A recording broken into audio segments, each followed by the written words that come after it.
श्रीराम विद्यालय online classes में आपका फिर से हार्दिक स्वागत है। अपने इंग्लिश के अंदर 3 टॉपिक कंप्लीट हो चुके हैं। 3 के बाद में चौथा टॉपिक है आर्टिकल। वैसे आपको मालूम है आर्टिकल 3 प्रकार में वर्गीकरण किया गया है।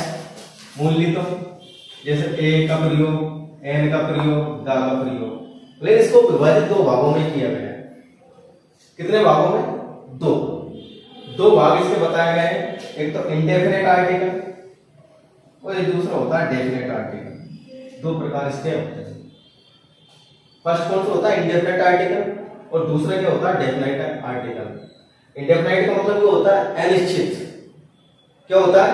अनिश्चित। और डेफिनेट का मतलब क्या होता है? निश्चित। अनिश्चित मतलब होता है किसी चीज में अपन अनिश्चितता बताना। जैसे कि मान लो कोई चीज निश्चित नहीं हो, ए बॉय, एक गर्ल, ठीक है ना, ये क्या है? निश्चित नहीं है। ये क्या है? अनिश्चित है। क्या है ये? अनिश्चित। तो क्या है अनिश्चित को अपन कैसे? अनिश्चित के अंदर 2 आर्टिकल रखे गए हैं, याद रखना। ये 2 प्रकार का आर्टिकल, एक इंडेफिनाइट आर्टिकल और एक डेफिनाइट आर्टिकल। इंडेफिनाइट आर्टिकल के अंदर 2 आर्टिकल रखे गए हैं। एक तो रखा गया ए और दूसरा रखा गया एन। ये दोनों किसको बताते हैं? अनिश्चितता। किसको बताते हैं? अनिश्चितता को बताते हैं। अनिश्चितता का मतलब होता है अनिश्चित आर्टिकल ये होते हैं। कौन से आर्टिकल होते हैं? अनिश्चित आर्टिकल। अनिश्चित आर्टिकल होते हैं ए और एन। इसको अपन बोलते हैं इंडेफिनेट आर्टिकल। ठीक है। इंडेफिनेट आर्टिकल का अर्थ क्या होता है? अनिश्चित लिख रखा है। ये किसी निश्चित वस्तु अथवा व्यक्ति का बोध नहीं कराते, यानी ये निश्चितता को नहीं बताता है। निश्चित चीजों को बारे में नहीं बताया जाता। इन 2 आर्टिकलों से निश्चित चीजों के बारे में नहीं बताया जाता। किसके बारे में बताया जाता है? अनिश्चित चीजों के बारे में बताया जाता है। ठीक है। जैसे a boy, a girl, a boy, a girl, ये किसके बारे में बता रहे हैं? अपन अनिश्चित के बारे में बता रहे हैं, अनिश्चित चीजों के बारे में बता रहे हैं। निश्चित आर्टिकल नहीं है।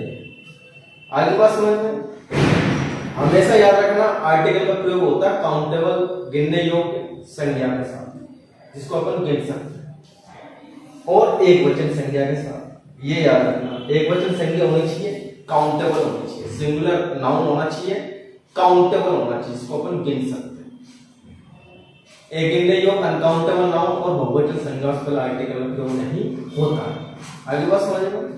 देखो, तो ये तो अपना इंडेफिनेट आर्टिकल के अंदर कितने हैं? 2 आर्टिकल है, ए और एन। ठीक है।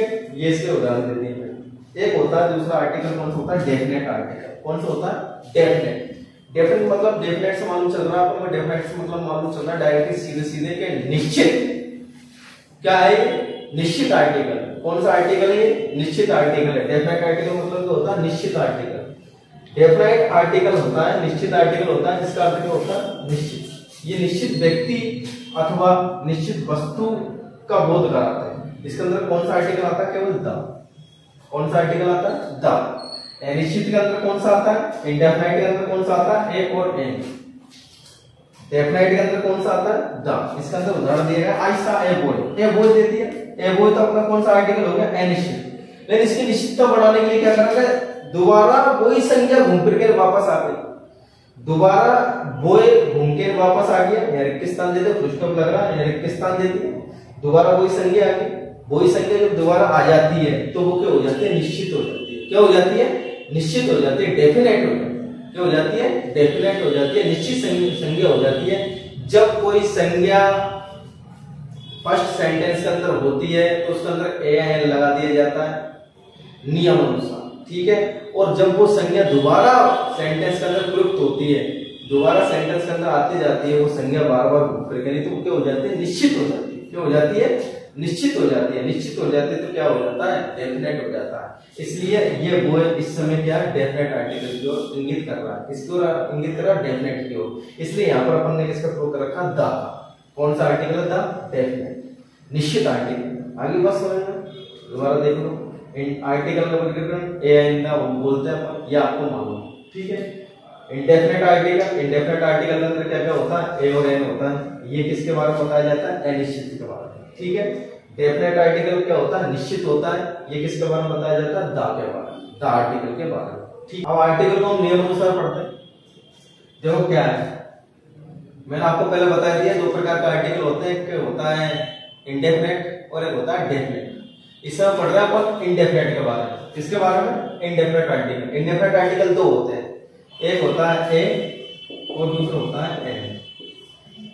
ठीक है, कितने होते हैं? दो। इंडेफिनेट आर्टिकल में कौन कितने आते हैं? दो आते हैं, एक होता है ए और एक होता है एन। अब अपन किसके बारे में पढ़ रहे हैं? एन के बारे में। ठीक है, एन का प्रयोग सिंगुलर नाउन के साथ किया जाता है। किसके साथ किया जाता है? Singular noun. सिंगुलर का मतलब क्या होता है? एक वचन। सिंगुलर का मतलब क्या होता है?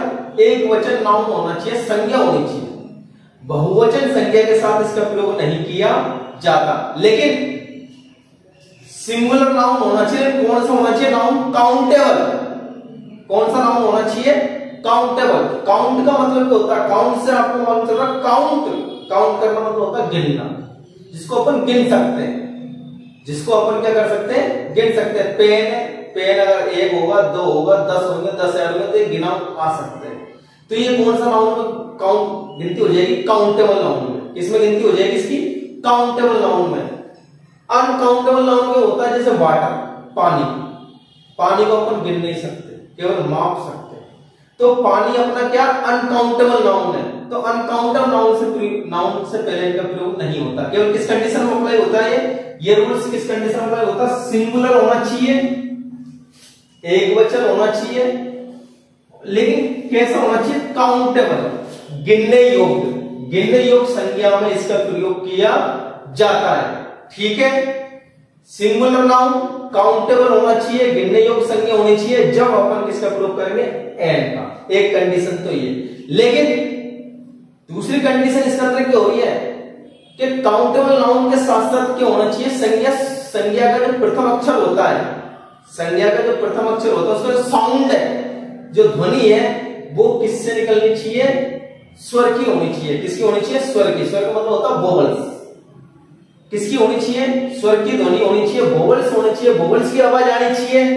ठीक है, यदि मान लो अंग्रेजी के जो 5 अक्षर होते हैं ए आई ई ओ यू, ये क्या है? अपने स्वर है। क्या है ये? अपने स्वर है। ये तो होते ही है, लेकिन याद ये रखना मेन चीज, मुख्य चीज क्या है याद रखने वाली? कि ये स्वर है। मान लिया हमने ये स्वर है, लेकिन इनकी आवाज जो उसकी आवाज होती है वो हिंदी के स्वर से मैच होनी चाहिए। अगर आर्टिकल करने हैं, अगर इनका प्रयोग करना है, तो आर्टिकल में अगर हम मान इनको याद रखें या नहीं रखें, लेकिन ये याद जरूर होना चाहिए। हिंदी के स्वर की ध्वनि निकलेगी तो निश्चित रूप से आप सही आर्टिकल भर दोगे। आपका कहीं पर भी क्वेश्चन गलत नहीं होगा। क्यों नहीं होगा? क्योंकि हिंदी के स्वर की मैचिंग होनी चाहिए। इंग्लिश के स्वर आएंगे, लेकिन अपन को उसमें पता क्या लगाना है? हिंदी के स्वर ये है कि नहीं है। अगर आपने इनसे मैच कर लिया, अगर आपकी प्रथम ध्वनि, नाउन की प्रथम ध्वनि की आवाज यदि हिंदी के स्वर से मैच हो रही है, तो निश्चित रूप से आप आर्टिकल सही कर दोगे। ठीक है, अंग्रेजी के स्वर तो आप देख लेना, लेकिन ध्वनि कैसी होनी चाहिए? हिंदी के स्वर की ध्वनि निकलनी चाहिए। हिंदी के स्वर की ध्वनि निकलेगी जब भी आप आर्टिकल कौन सा लगाओगे? एन। हिंदी के स्वर की ध्वनि मिलानी है और एन का प्रयोग करना है। एन का प्रयोग किस कंडीशन में होता है? स्वर की आवाज आने पर। संज्ञा का जो प्रथम अक्षर होता है उसकी स्वर की आवाज आने पर किसका प्रयोग करेंगे? अपन एन का प्रयोग करेंगे। ठीक है, आर्टिकल जो ए होता है वो किसके लिए होता है? व्यंजन की आवाज आने पर। इसकी आवाज आने पर, व्यंजन की आवाज आने पर इसको अपन बोलते हैं कंसोनेंट। क्या बोलते हैं अपन इंग्लिश में इसको? कंसोनेंट। कंसोनेंट की आवाज आने पर प्रथम अक्षर की आवाज क्या आएगी? कंसोनेंट की आएगी, व्यंजन की आएगी। जो अपन को किसका प्रयोग करना है? ए का प्रयोग करना है। लेकिन यहाँ पर कंडीशन क्या अप्लाई हो रही है? एन का प्रयोग चल रहा है। एन का प्रयोग किसके लिए होता है? एन का प्रयोग होता है कि अंग्रेजी के स्वर तो होते ही होते हैं, लेकिन हिंदी के स्वर की क्या आनी चाहिए? आवाज आनी चाहिए। ये जरूर मैच कर लेना, हिंदी के स्वर की आवाज आनी चाहिए, जब भी आपका आर्टिकल सही होगा, सटीक होगा। ज्यादातर लोग क्या करते हैं? इसको मैच करते हैं, इससे गलत हो जाएगा आर्टिकल। इसको लगाने से आर्टिकल गलत हो जाएगा। अगर आप हिंदी के स्वर को मैच करोगे, अगर आप हिंदी के स्वर को मैच करोगे तो आर्टिकल आपका बिल्कुल सही जाएगा, उसमें कोई गलती नहीं होगी।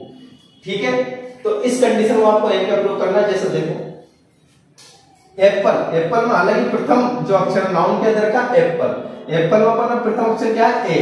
ए दे दिया, कोई दिक्कत नहीं है, ए अपना मैच खा रहा है, ए स्वर आ रहा है, अंग्रेजी का स्वर मान लिया। लेकिन अपन हिंदी में पहचान कर ले, हिंदी में क्या लिखेंगे इसको? ए। ये एप्पल का प्रथम अक्षर का अपन ने क्या लिख दिया? ए। ए हिंदी के स्वर का आ रहा है कि नहीं आ रहा? देखो आ रहा है। तो हिंदी का स्वर मैच करना जरूरी है। अगर हिंदी का स्वर मैच कर दिया तो आपका आर्टिकल सही होगा। ए देख लिया कि प्रथम अक्षर है एप्पल, एप्पल में प्रथम अक्षर क्या आ रहा है? ए किसकी ध्वनि दे रहा है हिंदी में? ए की। ठीक है, हिंदी का स्वर मिल गया अपन को। इंग्लिश का तो है, उससे कोई मतलब नहीं है, लेकिन अपन को मेनली क्या है? हिंदी का देखना। हिंदी का स्वर क्या मिल गया अपन को? ए। ए हिंदी का स्वर मिल गया, ए हिंदी का स्वर मिल गया, स्वर की आवाज आ रही है, वोवल्स की आवाज आ रही है, इसलिए अपन यहाँ पर क्या भरेंगे? ए। ठीक है, इधर देखो एलिफेंट, एलिफेंट में प्रथम अक्षर क्या आ रहा है? ई। क्या आ रहा है? ई आ रहा है। अब ए आ रहा है तो इसमें पहले हिंदी का स्वर मिला, हिंदी का स्वर मिला एलिफेंट, ए मिला लिया, ए मिला लिया, एलिफेंट में ए मिला लिया, मिला लिया, ए मिलाने पर किसके ध्वनि निकली हिंदी में? ए की। तो इसमें भी किसका प्रयोग होगा? ए, स्वर की आवाज आ रही। अब इधर देखो यू से स्टार्ट होगा। अब यू से स्टार्ट होगा, बोलते अपन इसको क्या देते हैं? अंकल। इसमें क्या आ रहा है? यू आ रहा यू। तो यू बोलोगे तो इसे अगर मान इस तरह से मैं इसको कहूं यूनिवर्सिटी, यूनिवर्सिटी बोल देता हूं, तो यूनिवर्सिटी में यू बोल रहा है, तो इसमें यू आ रहा, स्वर आ रहा, स्वर की आवाज आ रही है, यू आ रहा, प्रथम अक्षर स्वर है। आवाज किसकी आ रही है? आवाज आ रही है यू की। हिंदी में यू आ रहा, तो यू क्या? स्वर के व्यंजन हिंदी में व्यंजन है, इसमें भर दो आप, गलत हो जाएगा। इसमें ए आया, ए यूनिवर्सिटी। आई बात समझने वाली बात क्या है कि हिंदी के स्वर मिलाना जरूरी है, चाहे प्रथम अक्षर क्या कौन सा क्यों नहीं हो, स्वर का क्यों नहीं हो, ए आई ओ यू क्यों नहीं हो, ए आई ओ यू आ रहा है, लेकिन अपन ने तो इसका हिंदी वर्जन निकाला, हिंदी में तो इसकी आवाज क्या आ रही है? यू। तो यू आ रही है तो इसमें स्वर कैसे लगा देंगे? एन कैसे लगा देंगे? इसमें लगेगा ए। तो इसलिए मैं याद रखने वाली चीज ये कह रहा हूँ, इंग्लिश के स्वर आपको कितने ही मिल जाए, लेकिन आप उसका हिंदी जरूर देखना। हिंदी में स्वर की आवाज आ रही है नहीं आ रही, हिंदी में स्वर की आवाज आ रही है नहीं आ रही, ये जरूर देखना आपको बस।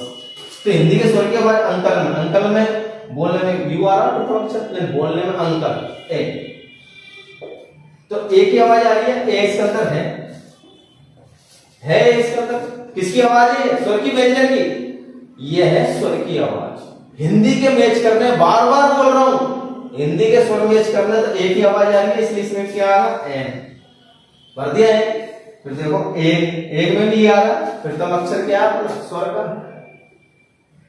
लेकिन बोलने में क्या आ रहा? ए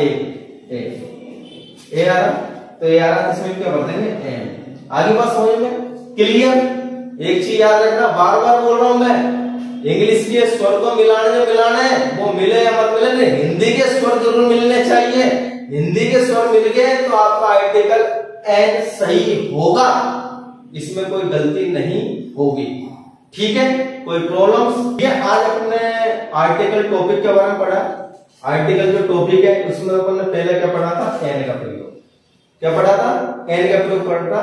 एन का प्रयोग मतलब होता है इंडेफिनिट आर्टिकल में क्या एन का प्रयोग पढ़ा था। इस एन के प्रॉब्लम में अगर मान ले इस एन के प्रयोग में यदि आपको कोई प्रॉब्लम हो तो आप कमेंट बॉक्स में जाकर कमेंट करें, और यदि आपको ये वीडियो पसंद आया हो तो इसे आप शेयर करें, लाइक करें और सब्सक्राइब